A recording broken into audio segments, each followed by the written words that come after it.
Origin Chance, Home UX, and this is Israel is at War by the channel Task and Purpose. Apparently, this is the best video covering the recent thing. It has 7 million views in just 4 days. And everything else is just like your basic news channel type of thing, CNN, this and that, first post and whatever. So I guess this is the actual, YouTube channel thing, right? There might be newer one videos, like I'm pretty sure like I see war graphics video or something like that. But this is like the, first one or like big one. It's a 20-minute video.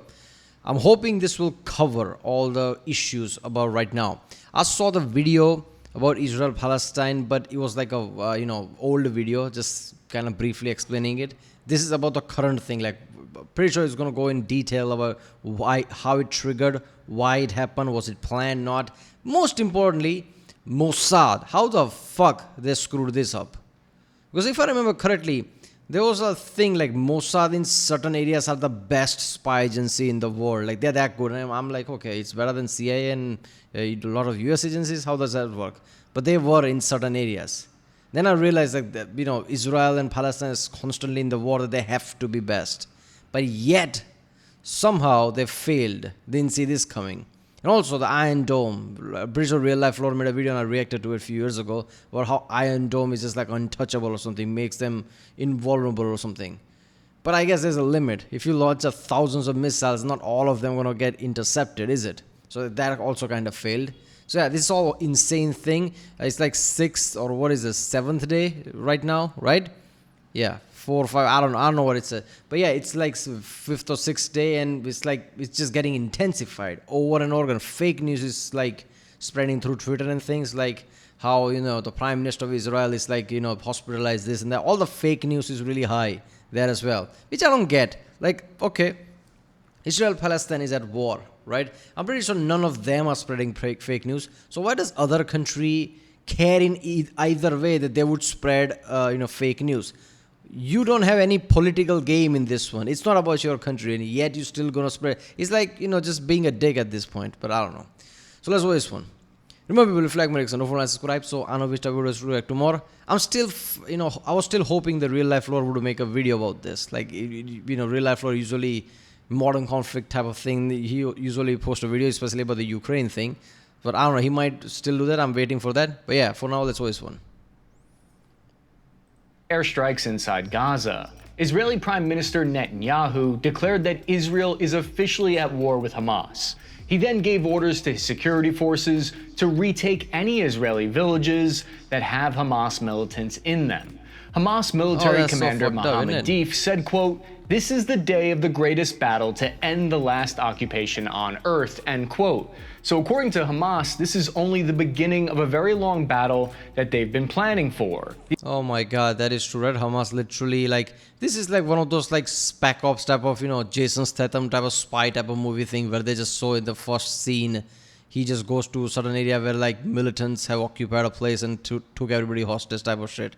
This is Hollywood personified. They literally took Israel areas and Israeli people even in their home hostage on gunpoint. Like, what the fuck? The Israeli-Palestinian conflict is an incredibly sensitive and complex battle to cover. So I want to be upfront with you and let you know that I'm going to do my best to be as unbiased as possible and to focus on the ground war itself. What I'm not going to do is try to litigate the entire history of grievances between... Bias about what, man? Regardless of what your views about Israel and Palestine, what Hamas has done is literally terrorism at this point. All their tactics, hostages, killing of the hostages, just point blank launching thousands of missiles at residential area in Israel. Like, come on, this is like, this is not just war crimes. This is like everything is war crime at this point. Between Israel and Palestine, which is an important aspect to the conflict, but it's beyond the scope of this video, and you can easily find that information elsewhere. We hear about skirmishes between Israel and Palestine frequently over the past few years, but what's different about this attack is its level of sophistication and coordination. Because prior to this attack... Sophistication, I'm pretty sure I saw, I'm pausing too much, I just saw a headline here with a certain news channel like Gaza, basically, where the Hamas is. Gaza is literally running out of power and every resources, and all the peoples are just running around. I saw people basically injured in those photos, including kids. What the fuck? Because of something Hamas did, these people are gonna get suffered. This is just insane. Hamas had used very different tactics, focusing on mortars, kamikaze bombings, rocket attacks, and small arms ambushes against Israeli defense forces. This is a major departure from the old strategy of harassing attacks. Hamas militants attacked via flying in by paraglider, infiltrating from the Mediterranean Sea on boats, and tearing down barriers to move over land. So what we're going to do is analyze the situation on the ground using open source intelligence tools. At the end, we'll talk about the potential reasons for why this might be happening right now according to both sides. Take a look at this live conflict map here. It shows us geotagged evidence of what's happening on the ground in real time, linked to GPS coordinates.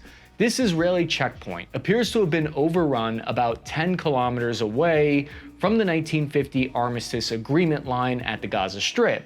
The extent of the militants' advance appears to be about 20 kilometers away from the border. So these roads here that we can see leading out of Gaza are protected by checkpoints. Video evidence shows right outside Gaza, this outpost was breached by Palestinian militants. Here we see militants captured a Namer heavy armored personnel carrier, and it's fitted with an expensive high-tech trophy active protection system that shoots down incoming RPGs. Damn. It also looks to be a Merkava Mark IV main battle tank left behind. Each of those systems costs about $6 million. Now, Israel has an estimated 220 Namer IFVs and 400 Merkava tanks according to open source intelligence, so the loss of a dozen armored vehicles won't be a strategic level loss. Yeah, but they have it now. Like that's gonna be, even a dozen will be felt. Like that dozen, when they put it into use, will be felt. This is the biggest problem in any war. Like your biggest asset, you don't need to just use it. You need to keep it safe, right? Because if anybody's played a video game, they know like the easiest way to get the best gun is just take it from somebody else. But from Hamas's point of view, it's a major PR victory that they can parade these armored vehicles around Gaza now. Satellite mode on the live conflict map shows us the geography of the terrain located just outside the Gaza Strip, inside Israel where the fighting is largely taking place. This area is flat, open fields and farmland that stretches until some major cities and built-up areas. Further to the south is the desert arid region. Israel had relied on fences and barbed wire as protection and defenses here.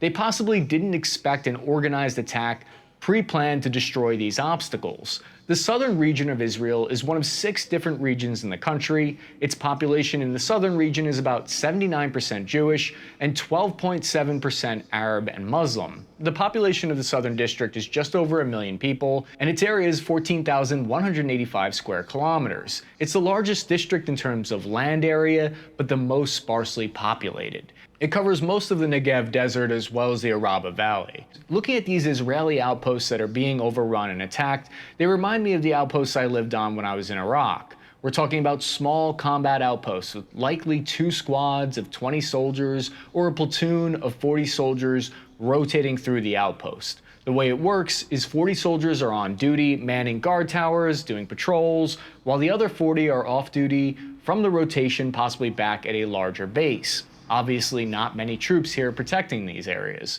The base is probably about the size of a football field or two, and it's One thing I never got about this type of terrorist type of organization is like rather than just doing their job and doing it effectively, they have to put out a video or something.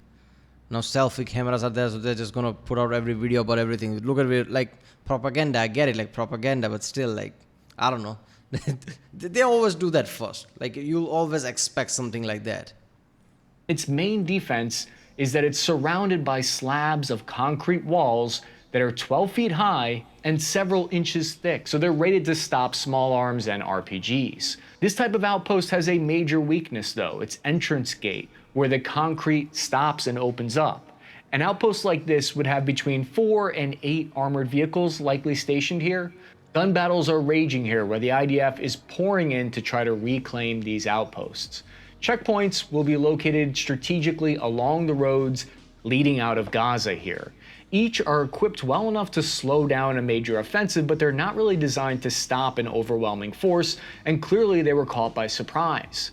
Outposts and checkpoints along the roads slowed down Hamas and gave Israel time to coordinate a larger retaliation attack. but Hamas still reached several major towns with populations of around 30,000 people.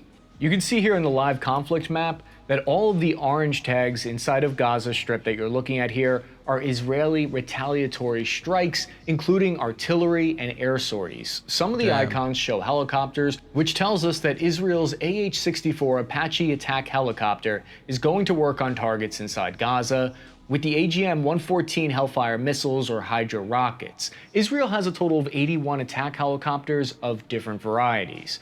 Dozens of Israeli Air Force fighter jets struck Hamas targets inside the Gaza Strip on October 7th. According to the Israeli Air Force, 17 Hamas military compounds and 4 command headquarters of Hamas throughout the Gaza Strip were struck on October 7th. Israel operates the American-made F-15, F-16, F-35, and the French Mirage 2000 bomber with an inventory of about 580 combat aircraft in total. Hamas reportedly struck 4. Wait a minute, that Mirage bombers from which is really good. Like, if you know anything about, anything basically, French planes are really, awesome. They were the kind of like the first one ever to do it. And then the F-15 and F-16s. So I guess Israeli basically tried to have the best thing they can, right? Kind of makes sense. And I feel like that kind of technology would give them an edge, like really. But I don't know. I don't know where the war is going. And first of all, I don't get it. Who's supplying Hamas? Like, Israel is supposed to be like really powerful army in a way, right? With all this kind of best technology and things at their disposal with Mossad as an intelligence. How is Hamas keeping up? I'm surprised by past 2-3 years. Like, on paper, these two things, like one is such a juggernaut, the other shouldn't be even a thing, and yet they're still keeping up. Same thing with Ukraine, same thing is here. How is that happening? Won't this be just like in a few days and war is over? How is, I don't know. Like, I guess Iran is kind of supplying Hamas or something? Israeli helicopters with surface-to-air missiles so far, likely with the Russian-made handheld 9K-38 Igla. Part of the reason this attack is concerning for Israel is because preliminary reports indicate that Hamas struck deep enough to force Israel to evacuate one of their air bases near the Gaza Strip.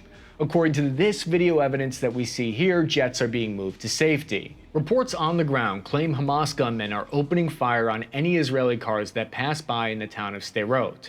The fighting is happening in Sderot at the police station here. This city has a population of about 30,000 people, and it's located less than 1 mile from the Gaza Strip. Israel spent over $150 million on bomb shelters here due to the fact that over 8,000 rockets have been fired at them since 2001. Footage on social media show firefights raging inside this city, and Hamas gunmen appear to be patrolling the countryside here at this point in time. I've gone through and watched all of the videos that have been posted online, and there's a lot I'm not going to show you here, and it's the kind of things you probably wouldn't want to see anyway. It's absolutely... God, this is so insane. Like, first of all, Ukrainian-Russian war feels like certain, like, World War scenario where the, invasion is equivalent to that. Now, this is like every single movie from action stars show, like, something in Middle East, some insurgencies happening or some shit like that, right? This really feels like that. Like that video just now showing that pickup truck to just land and the people getting out. Like, this is insane. Imagine the anxiety and things. Not to mention, like, they are getting bombarded all the time. Absolutely awful what's unfolding right now to the people who live here. The live conflict map shows us how Hamas used a homemade 114mm short-range Rajam missile system in their offensive against Israel, which is a kind of rocket artillery meant to saturate an area. This is a tool that helped Hamas fire 5,000 rockets so quickly into Israel. There's usually only a 15-second warning from Israel's air defense system and alarm system when the rockets are first fired. Even though these aren't large munitions, the sheer volume of fire is designed to overwhelm Israel's air defense system attempting to shoot down these. This feels something similar to what is a Katyushka, whatever that is from Russia, which is insane scale compared to this, but still, like, multiple rockets can just fire left and right. Rockets. The rocket attacks have reached into Israel's capital city of Tel Aviv.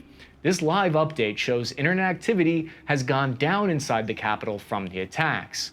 Israel has 170,000 active duty personnel, but they also have 465,000 reserve forces to pull from Because service is mandatory in Israel. That is and according like a to their good number, military, isn't it? they're prepared to mobilize hundreds of thousands of reservists now in response to these attacks. Yeah, over Israel 500,000 has is, like, conscription, not and it's bad. considered kind of a rite of passage for them. You might wonder why there isn't a long trench along the entire region here. The reason the defenses are set up as spread out checkpoints along the roads, instead of one long trench or one single front line, is partly because it would be extremely expensive and taxing on the Israeli army to man that fortification with thousands of soldiers year round. If it was a clear front line that extended and stretched for 7 I think it's more than that. They didn't do that before because it's like, trying to ease tension, isn't it? Like UN and everybody's kind of working together. Everybody's just trying to US and everybody's just trying to talk, all this peace talk. At that time, you can just like fucking dig out the trenches and things and put defenses there. That feels like a bit aggressive move. So I guess they were like easing slowly. I guess that bit them in the ass. I don't know. They could have made some defenses at those lines. Doesn't matter how long it feels. Israel could have done that. But like I said, it would have been more like aggressive move than anything else. And if something like this would break out, then everybody would blame Israel then. 70 kilometers long around the entire Gaza Strip. So instead, troops are spread out to defend major population centers, and some of these places appear to have been overrun. Whether that's briefly Damn, or he's just not yet, we walking don't with- what is know. that? Defenseblog.com PKM or whatever, that was like a big heavy machine gun. Like that's insane. I remember somebody saying like how heavy machine guns really are. Like you can think like, oh, just like this pound or this like multiple, whatever, like what is it, 15, 20, 30 pound, whatever that is. Machine gun must be like, I don't know, 40 pounds or something, right? 30, 40 pounds. It's easier to think like, oh, it's just 30, 40 pounds. I'll lift that in the gym, brah. But that's not reality. They have to walk with that weapon long distances. That's why, somebody told like, they used to like detach parts of it and give it to different soldiers just so they can carry it. It's insane seeing like people just walking around with machine guns. reported at least 5 Israeli Merkava tanks have been captured, and 15 of Israel's tracked vehicles, like the M113s, are in Palestinian fighters' hands. The larger tanks probably aren't going to be as useful to Hamas because they likely wouldn't be able to maintain them or rearm them effectively for a long period of time, but the smaller armored vehicles would be an important asset for them. Militants fired an estimated 5,000 rockets into Israel so far during their offensive operation. Israel's facing between 25,000 and 40,000 militant fighters in this offensive. Now you might say that's nothing compared to Israel's 170,000 active duty soldiers, but that's not exactly an accurate way to think about it, because Israel's soldiers need to be spread out over the entire country, for one, and they need to be relocated to the south now. Second, a higher ratio of Israel's forces are support and logistics, not combat arms, infantry, or frontline troops. Third, many of those soldiers would not be on duty right now. The main IDF military base in this region is called Re'im, where the Gaza division was located, which was Okay, one thing I don't understand, like in Ukraine-Russia war, I get it why United States didn't intervene directly because Russia is like, I have thousands of nukes, I'll just basically flatten you or whatever. That's not the case here with the Israel and Hamas. The US is like the biggest supporter of Israel, right? So why are they not just like, I don't know, getting in the fight or something? I know people will say like, oh, it's not US's fight, we're tired and this and that. But in the end, like basically US tried to be this like a defensive parent type of thing of the world for past multiple decades, intervening in everything. So I guess like, when the times like this come, why are they not there? I don't know. Why are they not supporting Israel? I mean, I don't know if they're supporting with weapons or not, but even if they, drop troops there, what? Hamas has nukes? Russia is understandable. Russia would start World War III, but what is Hamas going to start World War III or something? was either captured by Hamas at one point or contested until about 8 p.m. local time when the IDF reported that they had recaptured it. So far, estimates place 200 Israeli KIA and over 1,600 wounded, and 5 soldiers as well as dozens of civilians are said to be captured by Hamas. Retaliation strikes from Israel reportedly killed 200 Palestinians and over 1,000 wounded as well. Although this is a developing situation, all of this information is subject to change.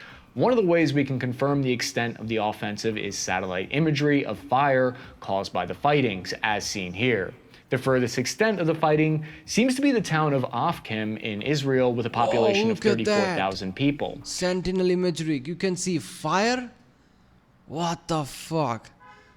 This is the one thing World Wars didn't have, satellite, right? At this scale. This is insane. They didn't have any satellite back then, and now we have all the satellite images, and damn, look at that. Seems to be the town of Afkim in Israel with a population of 34,000 people. It's reportedly under attack and hostages have been taken here. It's about 22 kilometers from the Gaza Strip. According to the IDF, they're fighting at 22 different locations across southern Israel right now. We see here that Israel's second biggest power station, Rutenburg, just outside Gaza, was struck. Another Whoa. geotag clash shows an Israeli Merkava tank taking a direct hit from a drone, dropping a bomb straight on top of its weaker top armor. This is a tactic that has recently become commonplace on the battlefield in Ukraine. Israeli tanks are designed with more armor on the top turret than some other countries because they're specifically meant to operate in urban conditions, so it's unclear from the footage how much damage was done to the tank, if it was totaled or still salvageable. What we do know is that the engine is located in the front of the Merkava, unlike the Abrams, so the fire in this video could be the engine up in flames. This strategy of using drones was also used against a remote weapon system that shows how easily these drones can take out expensive remote-controlled turrets. The section of territory highlighted in red on the map shows us the extent to Damn, man, this wars, like all the warfare, like everybody's experimenting. This is literally new modern, wars basically. This is literally modern warfare with the Ukraine war and this war. Basically, people can see like how much difference a simple drone can make. Yeah, there have been conflict with the US and things with Iraq and lots of Middle East skirmishes, but like point blank, like all out invasion level war. First there's Ukraine, now there's this. People can really see like how much of an edge, like strategic, smart moves can give you, regardless of how powerful you are, with the drones and shit. which Hamas units have pushed into Israel. These sections are currently being contested, and we can see its limit that they've reached about 22 kilometers at its furthest point, although I've been watching throughout the day, and I can tell you that the red sections have gotten smaller throughout the day, so we don't know where Majority this is going recaptured. yet. It appears like Israel is already pushing the militants back. It's important to keep in mind that Palestinians in Gaza are ruled by the group known as Hamas that's doing these attacks right now, and the Palestinians in the West Bank are undersimplifying some of this, but the PLO receives aid from the United States and the European Union. The US sends about $500 million over the course of 3 years, and the EU has sent about $600 million per year to Palestine. The US perspective here is that they have attempted to send aid money to Palestine while attempting to prevent that aid from being used to fund military endeavors. Palestine has a population of 4.9 million people, and Israel has a population of 9.3 million. How do you know that, like, indirectly those money didn't, basically land on Hamas's lap? How do you know that they are not, like, sympathize or something? Because Palestine, who knows how their strategy is long term? I don't know. But right now, basically, only thing I can think is maybe Iran is the reason why they have this much weapon. They were just, like, stockpiling it so far, right? I don't know, even Russia is, like, in support of Hamas right now, right? I mean, I don't think Russia will supply it. Russia have their own problems, but I don't know. But who is Hamas in the first place? They're a militant movement and one of the Palestinian territory's two major political parties. Hamas is known for governing 2 million Palestinians. It was in 1988 that Hamas first published what is their charter. The charter basically called for the destruction of Israel, and they originally wanted to establish an Islamic society inside what... See, you can't just say like militant this and that. If certain group of people has like goal to win something or be victorious at something or like just liberating something or whatever, it makes sense. But if your goal is to literally eliminate Israel as a whole and just destroy entire just state or something, that's like terrorist as a definition, right? Like, I don't know. But I don't know what to think of that. Like, their goal, basically, there can be like two-state solution, great. But the problem is Hamas don't want that. Hamas wants Israel completely gone. Doesn't matter if they have to just wipe everybody off. Like, that's just fucked up. What is known as historic Palestine. Since then, in 2017, Hamas has walked that back a little bit and created a new document that seemed to accept an interim Palestinian state along the quote-unquote green line border that was established before the Six-Day War. For regular old dummies like me, it can be confusing to figure out where Palestine is, because it includes the West Bank, which is territory between modern-day Israel and Jordan, as well as the Gaza Strip, which borders what's modern-day Israel and Egypt. These territorial lines have frequently changed over the past few decades, also making it more complicated. Sometimes, like in this case, a state, territory, or nation can be split into different parts that aren't connected to each other. When this happens, we say this territory is fragmented or discontinuous. Even talking about these kinds of seemingly non-controversial aspects can get you into hot water, though, because 138 out of 193 countries recognize Palestine as an actual country. The United States does not. Meanwhile, 165 out of 193 countries recognize Israel as a country. When a territory is split, it can lead to political disputes, and conflicts may arise from these geographical divisions. From Israel's perspective, they're fearful that they could face attacks from both the east in Gaza and west from the West Bank. There's a route or corridor that connects the West Bank to Gaza Strip, which Israel monitors to make sure weapons aren't being shipped between them. To get an idea of what type of Hamas units are participating in this attack, we see here it's the Al-Qassam Brigades from the Sakir Squadron. They're one of the units participating in what Hamas is calling Operation Al-Aqsa Flood, although I've also seen it called Al-Aqsa Storm elsewhere. Israel's calling their response their counteroffensive Operation Iron Sword. What happens is many of these smaller outposts are getting hit, and now Israel will respond from larger bases that have been positioned further away from the front. The Israeli military did confirm that several towns are in Hamas's control as of October 7th. The United States Secretary of Defense Lloyd J. Austin made a statement about the attack, saying, quote, "Our commitment to Israel's right to defend itself remains unwavering, and I extend my condolences to the families of those who lost their lives in this abhorrent attack on civilians. Over the coming days, the Department of Defense will work to ensure that Israel has what it needs to defend itself and protect civilians from indiscriminate violence and terrorism. A large portion of Israel's military..." See, what pisses me off is that there are people I've seen in comments of the other videos and things like that where they basically defends, Hamas, because they think like they're defending like Palestine as a thing. Look, you can support Palestine, you can support Israel. Right now, what Hamas did is it's just undisputable. It's a terror attack. Its definition is terror attack. They literally launched missiles at civilians. They were not expecting it. It wasn't a surgical attack at certain military outposts. That no direct civilian. It was just direct attack at that. That is definition terrorism, right? That's just fucked up. It's like check the boxes of all war crimes that you can think of. Like that's just that's terrorism as it can be, right? You can't defend that, right? Doesn't matter who you support. This is not the way, right? How you do it matters, right? Doesn't matter what. How you do it always matters. And if you're wrong, then you're fucking wrong. Doesn't matter what your core ideology is, whatever. You cannot debate about that, but this is just fucked up. Technology and equipment comes from the United States. There are U.S. troops stationed in Israel right now, and according to Brigadier General Pat Ryder, the Pentagon's top spokesman, these soldiers are safe and accounted for with no troop movements planned right now. According to this U.S. government document, the U.S. in 2022 upped their military aid to Israel from $2.6 billion per year in 1999 to today standing at about $3.8 billion in assistance.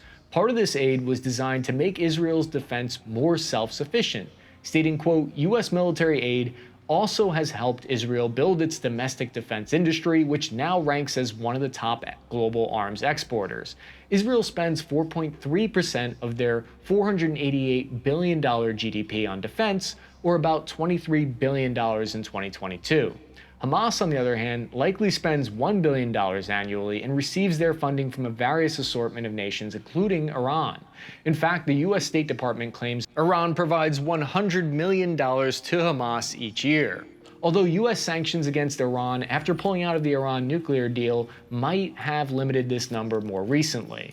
Dozens of countries, including the United States, there is suspicion that Iran might have played a very direct role in helping to support and plan these attacks by Hamas against Israel.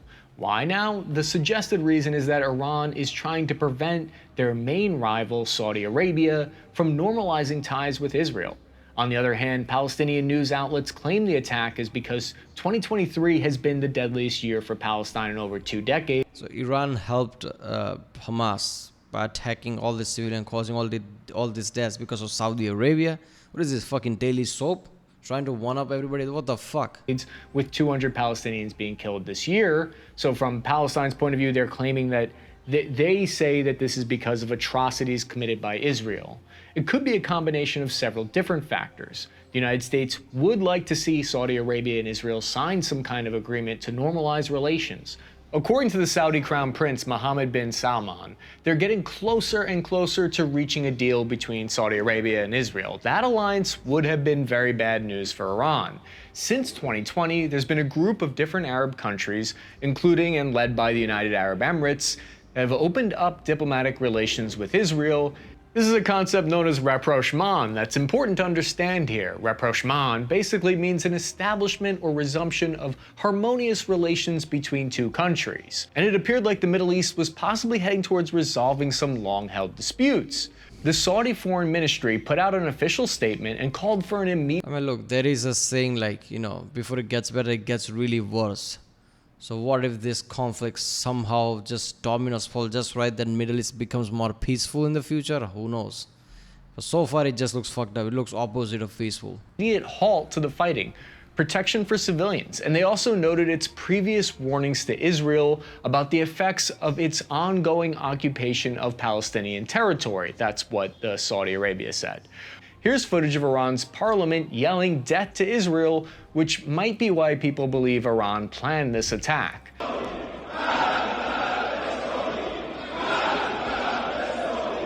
So these attacks by Hamas could be an attempt to prevent this alliance between Israel and Saudi Arabia Iran from feels going about through. this. What might happen from here on out is that Israel may launch wider attacks against Hamas in Gaza.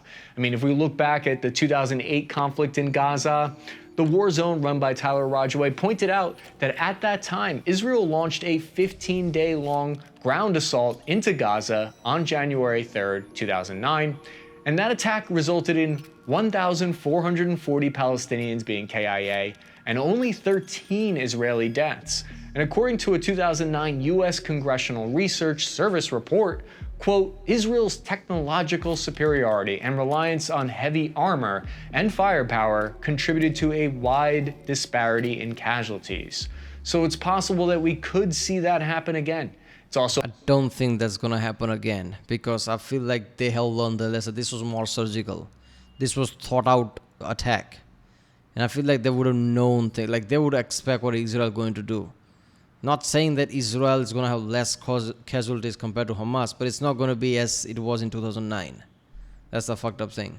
also possible that Hezbollah could open up a second front in the north on Israel's northern border, or more attacks could come from the West Bank. If you want to stay in the loop and up to date on this issue, follow me at Cap. Damn, man. God, those satellite images of fire is just insane. I don't know. This feels like, how did Mossad failed? This is not spur of the moment, like somebody just decided, fuck it, we're just gonna attack. This was months in planning easily. This was much more surgical. What are the spies doing? How did they didn't have any intelligence there? None of this makes sense. There's also some question like, probably Mossad and Israel knew it, but they were just like, needed this excuse or some shit. But I feel like that's like conspiracy level shit. Like, why would they wait for Iron Dome to fail? Like, that was their crown jewel. Like, look at this system. Look at how awesome we are. I mean, I don't know if it failed or not. Like, there's a limit, right? I mean, Kevlar can stop a bullet, but if you just shoot like 100 bullets at it, it's not going to stop that. So it's something like that, but I don't know. Right, well, that was Israel at War by channel Task and Purpose. Like, first time I watched this channel, good so far. If you like my reaction, don't forget to subscribe. And yeah, I guess I'll see you next time.